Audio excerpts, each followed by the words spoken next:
अस्सलाम वालेकुम, welcome back to my channel. कैसे हैं आप सब लोग। आज की वीडियो में मैं आपके साथ शेयर करने वाली हूँ एक मज़ेदार सी ब्लैक पेपर चिकन कढ़ाई की रेसिपी। तो जी चलिए देखते हैं। सबसे पहले इसके लिए हमें क्या क्या चीज़ें रिक्वायर्ड होंगी, इसके सारे इंग्रेडिएंट्स। यहाँ पे मैंने तकरीबन हाफ़ kg का चिकन बोनलेस लिया है, जो कि ब्रेस्ट पीस है इसका। आप थाई पीस ले सकते हैं, चिकन विद बोन्स भी ले सकते हैं। और यहाँ पे मसालों में जाएगा जी 1 टीस्पून के बराबर गरम मसाला है, सॉल्ट टू टेस्ट है, 1 टेबलस्पून से थोड़ा ज़्यादा साबुत धनिया साबुत ज़ीरा जो है ना वो भून कर कूटा हुआ है, 1 टेबलस्पून ब्लैक पेपर भुनी और कुटी हुई है। इसका बहुत अच्छा फ्लेवर और अरोमा आता है। और गरम मसाले के तौर पर सिर्फ दालचीनी और इलायची जाएगी। एक बड़ी मीडियम साइज़ की प्याज है इसके अंदर चॉप कर लिया। 1 कप योगर्ट जाएगा, 1 टेबलस्पून भरकर जिंजर गार्लिक पेस्ट और तकरीबन 2 के करीब ग्रीन चिलीज थी जिन्हें मैंने छोटा छोटा कट कर लिया है। दूध जाएगा इसके अंदर, क्रीम जाएगी और ऑयल जितना आपको रिक्वायर्ड अपनी कढ़ाई के अंदर। तो जी ये हैं सारे के सारे इसके इंग्रेडिएंट्स। और अब चलते हैं रेसिपी स्टार्ट करने के लिए। तो यहाँ पर मैंने पैन में डाल लिया था ऑयल और ऑयल के साथ ऐड किया है चिकन। चिकन के साथ ही जाएगा ग्रीन चिलीज़ और जिंजर गार्लिक पेस्ट। इन तीनों चीज़ों को इतने अच्छे से फ्राई कर लेना है कि जो चिकन का है ना उसका अपना कलर भी चेंज हो जाए और जो भी कच्चापन और स्मेल होती है, रॉ सी स्मेल होती है उसकी, वो भी ख़त्म हो जाए।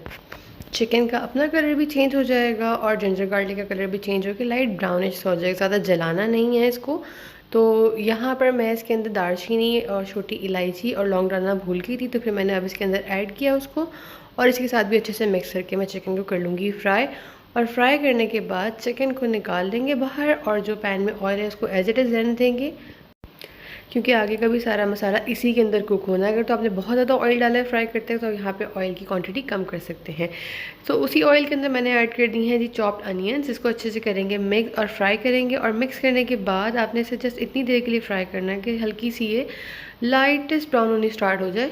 ज़्यादा ब्राउन नहीं होनी चाहिए। अगर ये बहुत ज़्यादा डार्क ब्राउन हो जाएगी तो सारी ग्रेवी का कलर ही चेंज हो जाएगा। तो बस इतना ही लाइट सा कलर देना है। और उसके बाद मैंने इसके अंदर ऐड कर दिया है योगर्ट और योगर्ट के साथ साथ इसके अंदर सारे स्पाइसेस ऐड कर दिए। स्पाइसेस आप अपने टेस्ट के अकॉर्डिंग अप एंड डाउन कर सकते हैं।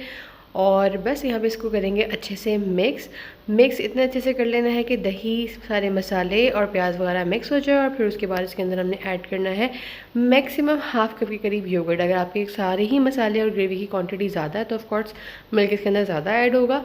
मेरे पास जितना था मैंने उसके अकॉर्डिंग इसमें हाफ कप मिल्क ऐड किया है। और उसके बाद इसे अच्छे से मिक्स करके थोड़ी देर के लिए पकने के लिए छोड़ देंगे। फिर उसके बाद इसमें ऐड करेंगे जो चिकन फ्राई करके रखा था वो सारा। उसके साथ भी इस मसाले को अगेन भूनना है, इतने अच्छे से भूनना है कि ऑयल सेपरेट हो जाए और चिकन और मसाला सेपरेट हो जाए। ये बबल्स इस तरह के इसलिए से बन गए थे क्योंकि मैंने स्टार्ट में नॉन स्टिक स्पून यूज़ किया था, जिसकी वजह से आपको आइडिया होगा कि अक्सर ऑयल में अच्छे खासे बबल्स बनना स्टार्ट हो जाते हैं। तो फिर मैंने बाद में स्पून चेंज कर लिया था। यहाँ हो रही है इसकी अच्छी सी भुनाई कि सारा मसाला बोटियों के साथ चिपक चुका है। अगर तो आपको इसको ऐसे ही रखना है तो आप ऐसे ही बाकी के स्टेप फॉलो कर सकते हैं, लेकिन मुझे थोड़ी सी ग्रेवी रखनी थी तो मैंने इसके अंदर हाफ कप पानी ऐड किया। पानी डालने के बाद अच्छा सा बॉयल आ गया सालन को। फिर इसके अंदर मैंने ऐड की है क्रीम, 2 to 3 टेबलस्पून के करीब आपने अच्छी सी क्रीम इसके अंदर ऐड कर देनी है। और उसके बाद इसे करना है अच्छे से मिक्स। और लास्ट में इसके अंदर ऐड होगा इसका सीक्रेट इंग्रेडिएंट, जो कि इसमें जाएगा जी 1 टेबलस्पून के करीब खोया। मैंने यहाँ पर होममेड खोया यूज़ किया है, जो कि मैंने ऑलरेडी पिछली वीडियो में शेयर किया है, यू कैन चेक। और खोया ऐड करने के बाद इसे बस अच्छे से मिक्स करना है, 2 मिनट के लिए पकाना है। इसका ऑयल ऊपर आ जाएगा और ये हो गई जी तैयार हमारी ब्लैक पेपर चिकन कढ़ाई, जो कि बहुत मज़े की थी। एंड खोए की वजह से इसके अंदर बिल्कुल भी मीठा टेस्ट नहीं आया क्योंकि उसके अंदर चीनी ऐड नहीं हुई हुई थी। तो ये बहुत यमी और रिच फ्लेवर की कढ़ाई रेडी हुई थी। आई होप सो आपको वीडियो अच्छी लगी होगी। कमेंट सेक्शन में ज़रूर बताइएगा और इसे ज़रूर ट्राई कीजिएगा। मिलते हैं नेक्स्ट वीडियो में, तब तक के लिए टेक केयर, अल्लाह हाफिज़।